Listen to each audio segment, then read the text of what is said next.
Olá pessoal, bem-vindos de volta ao canal e ao Desafio das Súmulas. Nesse vídeo vamos estudar mais uma súmula interessante sobre um tema que é um tema de recurso de revista, pré-questionamento, é um tema bastante atual, que é a súmula 184. Ela fala assim: embargos declaratórios, omissão em recurso de revista, preclusão. Ocorre preclusão se não forem opostos embargos declaratórios para suprir omissão apontada em recurso de revista ou de embargos. Esses embargos aqui são os embargos de divergência, tá? São os embargos interponíveis lá perante o próprio Tribunal Superior do Trabalho em algumas situações de divergência que são previstas na CLT. O que acontece é o seguinte: o recurso de revista para o TST, assim como o recurso extraordinário lá para o Supremo Tribunal Federal e também o recurso especial lá para o Superior Tribunal de Justiça, eles são três espécies de um gênero que é o gênero de recursos extraordinários, né? São recursos, portanto, que não têm o objetivo de tratar e de rever matéria de fato. Matéria de fato não é revista aqui, apenas o que se vê aqui esses recursos é a situação de tutela, de proteção do próprio direito objetivo, E os tribunais superiores, eles construíram essa ideia do pré-questionamento e posteriormente isso foi sendo incorporado na legislação paulatinamente, que é a ideia de que os tribunais superiores, eles não vão tratar de matéria nova. Os tribunais superiores, eles tratam de questões e de temas e de matérias que já foram objeto de decisão pela instância anterior. Então a instância anterior, ou seja, o Tribunal Regional do Trabalho, aqui no nosso caso trabalhista, um Tribunal de Justiça, ou TRF, no caso do STJ ou até do Supremo, um tribunal, portanto, de origem, uma instância anterior, já decidiu aquela questão. E decidiu aquela questão em desacordo com a lei, em desacordo com a Constituição, por exemplo. E aí, para essa revisão dessa matéria, que é uma matéria de direito objetivo, é uma matéria, portanto, de enquadramento dos fatos ou do direito objetivo em si, mas nunca a revisão do fato, né? Então, com relação ao fato que vai ser considerado, né, a instância de origem, a instância anterior, ela é soberana em matéria fática. Agora, com relação ao enquadramento e com relação também a como vai se interpretar e aplicar, isso aí vai estar sujeito eventualmente à revisão do Tribunal Superior no recurso extraordinário, que pode ser inclusive aqui o recurso de revista para o TST. Então a decisão, portanto, recorrida, a decisão que vai ser levada ao TST, que é uma decisão do TRT, é uma decisão do Tribunal Regional do Trabalho, né, num dissídio individual, e aí contra essa decisão regional vai caber o recurso de revista para levar essa questão lá para o TST. E aí, portanto, o que o TST está falando aqui nessa súmula é o seguinte: esse tema aqui ele tem que ter sido suscitado e decidido lá pelo TRT. Né? Mas o TST ele já vem admitindo já há muito tempo, inclusive a súmula 84 já sinaliza nesse sentido, o chamado pré-questionamento ficto. Pré-questionamento ficto.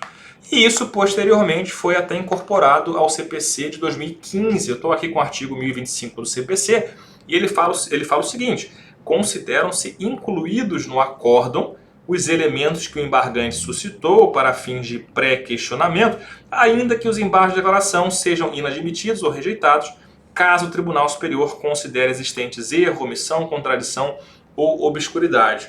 Qual é a situação aqui do artigo 1025, a situação do pré-questionamento ficto, que é a situação também tratada aqui na súmula 184, de forma indireta, eu diria?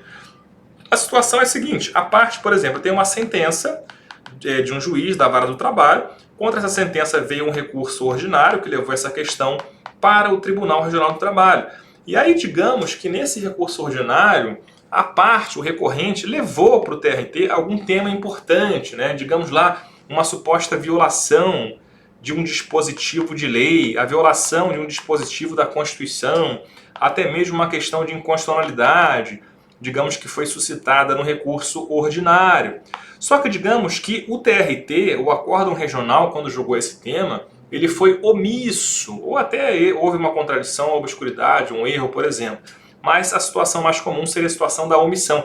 O regional, portanto, foi omisso com relação a essa alegação que foi feita pelo recorrente no RO.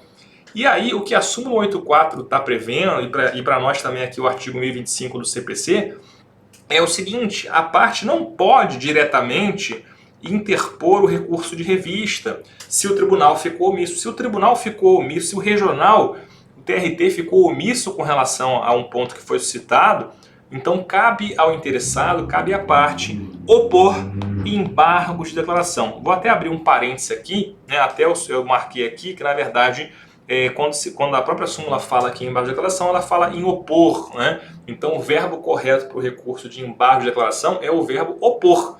Até eventualmente a gente escuta pessoas falando diferentemente. Hoje em dia, até em decisões do próprio TST, você pode encontrar uma decisão de turma lá falando interpor embargo de declaração, mas na verdade o recurso de embargo de declaração é um recurso que é oposto e não interposto, né? Parece um preciosismo, e até pode ser, mas tem uma explicação lógica, né? Porque quando eu falo de um recurso, por exemplo, um recurso ordinário, né? O recurso ordinário ele vai ser interposto, por quê? Porque ele vai ser interposto na vara e vai ser encaminhado para o TRT julgar. O recurso de revista ele vai ser interposto lá no TRT e vai ser encaminhado para o TST julgar. E assim vai. Você tem um órgão, portanto, entre o recurso e o órgão que vai julgar o recurso, que é justamente o órgão ACO, o Tribunal ACO, né, que decidiu aquela questão.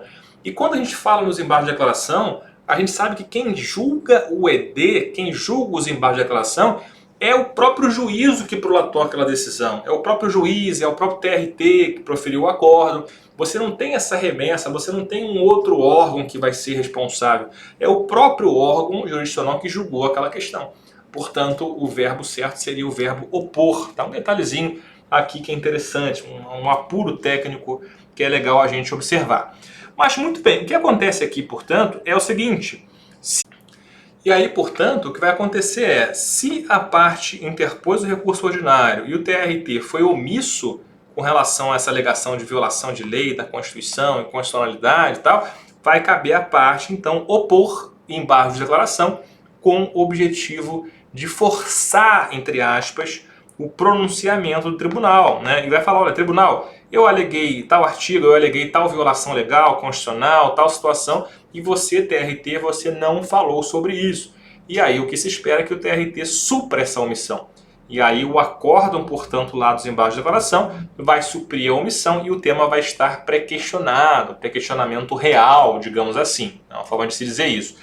O que pode acontecer é que, mesmo que o embargante aqui ele tente forçar o tribunal a falar sobre esses temas que ele foi omisso, pode ser que o Tribunal Regional do Trabalho permaneça omisso. Ele continua omisso, ele se recusa a decidir aquela questão, aquele enfoque que a parte colocou. E aí, nesse caso, eu vou ter a figura do pré-questionamento ficto. O pré-questionamento vai ser considerado feito, realizado. Então, por que é ficto? Porque eu sei que o TRT não decidiu, a parte opôs embargos, o TRT continuou não decidindo, mas aí por ficção, uma ficção jurídica. O que é ficção jurídica? Ficção jurídica é você tratar uma situação que você sabe que não aconteceu, você trata como se ela tivesse acontecido. É uma ficção, é tipo ficção científica. Eu gosto, por exemplo, lá das séries, do filme do Star Trek, Jornada nas Estrelas. E aí aparece lá a nave espacial, aparece lá, por exemplo, o Vulcano, o Mr. Spock, que tem aquela orelha pontuda e tal. A gente sabe que aquilo não existe, mas é tratado como se existisse na série. É uma ficção científica.